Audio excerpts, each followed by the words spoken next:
All right, let's get into this. Every once in a while I get the computer in front of me and these videos pop up and it's nature stuff and lions attacking and alligator.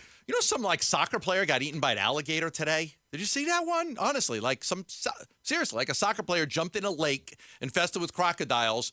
And the crocodile ate him. Well, that'll happen. He grabbed him, and there's video of it, and it says warning, warning, warning. He took the guy and he killed him, and he started to swim away with him. Hey, a soccer player. Blank around and find out. In a different country. I was like, oh my God.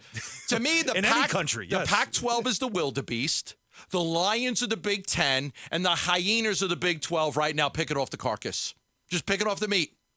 The Pac-12 is the wildebeest. The Big Ten is coming in. They're taking the big chunks. I got Oregon. I got Washington. And the hyenas are coming in. And I'll take Arizona. I'll take Arizona State. I'll take a little Utah and Colorado. And this is it. I mean, the news is out. It is out. Pete Thamel is reporting that ASU and Utah have applied for membership into the Big 12 Conference. So they've applied for membership. This is after Arizona had applied for membership as well. So this thing's going to be over real soon. This is going to be over real soon. Arizona State and Utah have applied for membership. Arizona has already applied for Big 12 membership, and now the Big 12 just has to finalize this thing, and this is over. We already know that Oregon and Washington have said they plan to accept an invite to the Big 10 Conference. They've been invited, and they are expected to join. That's a done deal from what we're hearing, and now we wait to see what happens with Arizona State, Arizona, and Utah. As I said earlier, I spoke with ASU earlier today.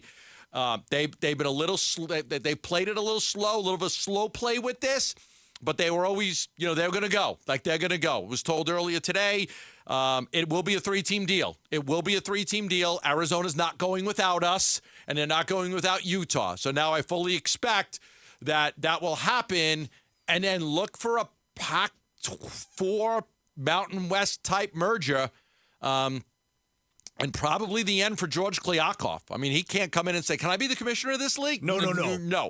He's done. No, would probably be the end. I mean, all he could do now is try to make sure it's like a guy leaving a company, want to make sure that his employees are taken care of. I'm going to be leaving. I'm going to be out.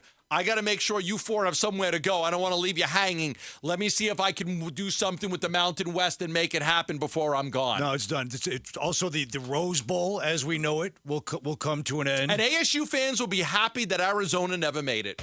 ASU fans can be happy that the only program that never made a Rose Bowl was the University of Arizona. Well, they could still make it, just not in the traditional Pac-12 championship. It doesn't count. Yes, it doesn't count. Doesn't count. Also, for ASU basketball fans and U of A basketball fans, we're going to see the end of the games every Thursday and Saturday, Thursday and Saturday, Thursday and Saturday, Thursday and Saturday. You will now play randomly any potential day of the week.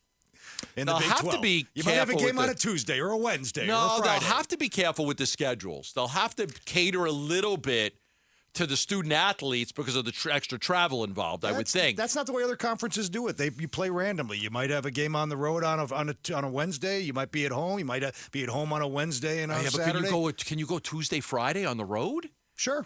That's the way other conferences do it. That's Tuesday, Wednesday. So you got to leave Monday. That's the whole week. That's the whole week. There's no rhyme or reason. There's none of this travel partner like you always are. You play the California schools and the Texas schools. There's none of that crap. You just have a random schedule. Go ahead, Mitch. You can jump in. This out. So I saw a tweet the other day, and somebody suggested the idea of, with all of this movement going on, and now money is funneling to players. And I'm just curious your guys' thoughts on it. Would the players ever consider unionizing as a result of everything that's been happening with college sports in the last few years? Well, the Northwestern football players tried that a while ago, maybe 7, 8, 9 years ago, and it didn't work. But that was also before they were getting paid and all these NIL deals, and now you've got these big old conferences with different schools across different parts of the country in 4 different time zones, even for the Big Ten. You have to imagine at some point they want to stand up for their rights too. Ultimately, players becoming employees might be the best way possible for this thing to go, and having them unionize and become employees and get out of this NIL deal that's been kind of engulfing college sports the last couple of years, Mitch. But I don't know. I don't know. I don't know how that would work or where this is going. Yeah, it's all but done. It's all but done now. Right now, it's about crossing some T's and dotting some I's. Arizona State, Utah are going to join Colorado. They're going to go to the Big 12.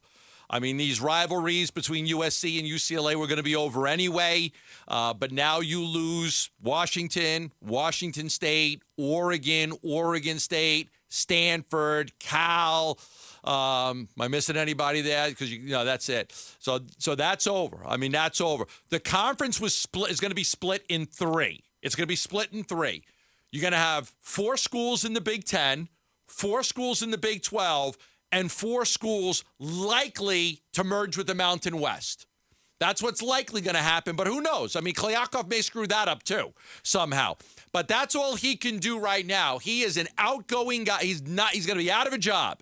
The only thing he could do is say, on my way out, let me see if I can take care of some. It's like a boss leaving and trying to make sure, and the office is closing, and he wants to make sure you have a job and you get to go somewhere because he cares about you as an employee. So his only thing that he could do is try to make sure that Oregon State, Washington State, Stanford, and Cal have somewhere to go. Now, could any of them go independent? Maybe. Well, let's keep an eye on Stanford. Could they independent? Yeah, Stanford. Yeah.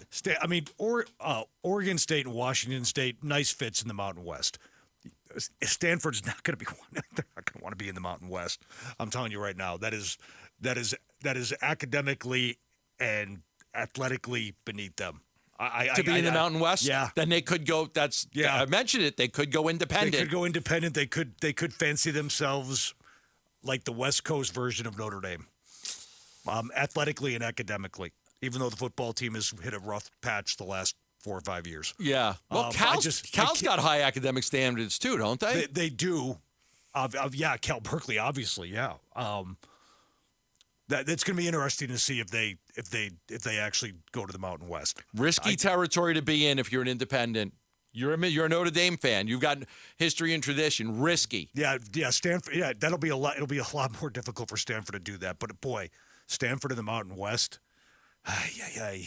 Yeah. But lesser of two evils.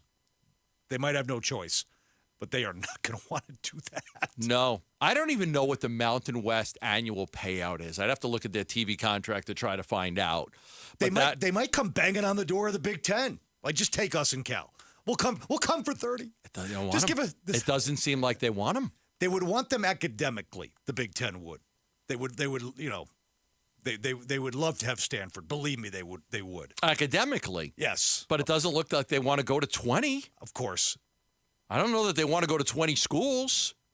So listen, programs are going to get left behind here. Yeah. Programs are going to get left behind. And say how smart does San Diego State look? They looked stupid for a little while, right? Crawling back to the Mountain West. They were going to jump to the Pac-12. Listen, even if San Diego State came, this stuff would still be happening, okay? If San Diego State had come, it wouldn't have saved the conference. No, but the only thing that could have saved the conference is a year ago, a month after UCLA and USC left, Kliakov got kind of what the Big 12 did. Oh, we're losing in Texas and Oklahoma? Let's add BYU. Let's add Cincinnati. They added. Let's get a deal done. Let's get a deal done. Boom, deal done. Right. Everybody's good. Right. They added right away. They didn't wait years. Kliakov. Look, this guy, he blew this thing. He messed this thing up so badly. He should have acted immediately when UCLA and USC lost. Instead, he tried to fight UCLA on leaving. He tried to look for all these loopholes to get him to stay. In the end, he should have just expanded then. Then maybe you'd have a more stable conference. People would be looking at, okay, we're losing UCLA and USC, but we're adding 4 programs. We got 4 programs coming in. I don't know if it would have been enough to keep everybody to stay, but it would have been better than sitting on your hands and doing nothing for 13 months. Listen, Larry Scott, Kliavkoff, and the people that enabled the people that enabled him, including our guy right here in Arizona State, Michael Crow, it's all going to make for one hell of a 30 for 30 someday. The fall of the Pac-12 and who's all to blame and how it all went down. It's going to be fascinating because a lot of hands are dirty. And while everybody is excited, Arizona State has a place to play now and has a home and has stability. Let's not kid ourselves. It's still a sad day. that the Pac-12 is disintegrated before our very eyes. And there's a lot of people to blame. I think Will and Nicole a lot of did- people that make it happen. I think Will and called it DEFCON 1 for those four schools: Stanford, Cal, Washington State, and Oregon State.